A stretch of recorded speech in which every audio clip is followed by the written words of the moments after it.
Good morning. I'd like to explain to you today the concept of binding a perfect bound magazine. And when I say perfect bound, I mean the types of magazine that are adhered by glue on the edges, and normally there will be type or image that prints along the edge of the magazine.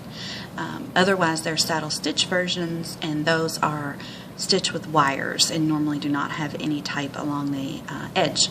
So we're going to talk about perfect bound magazines, and I'd like to explain to you just a couple terms before we go forward.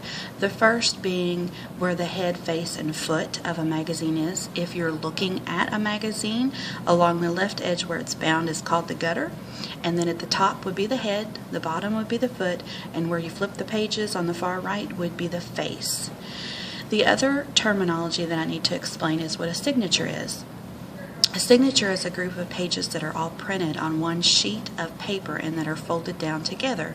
We could use an example of 16 pages. Each 16-page signature would contain 16 pages of that magazine, and you would have multiple signatures to make up a magazine. So during the binding process, we first collate, the machine collates, all of these signatures into order from the first body page all the way to the last body page.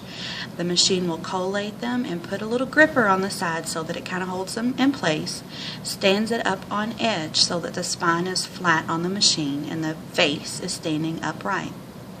Then that collated group is passed along some knives that will rough up the spine and put some notches in it so that when the glue is applied, it will adhere. Once the glue is applied, it is shot over top of a flat cover. Once it gets to the cover, the machine will wrap that cover around the spine so that it is now glued to the collated signatures, and it will grip it so that the glue begins to set. Then the magazine is laid down flat on the machine, and the knives come along and trim off the excess at the head and the face and the foot so that you have a final finished magazine. And that is the concept of binding a perfect bound magazine. At that point, it's ready for distribution. Thank you.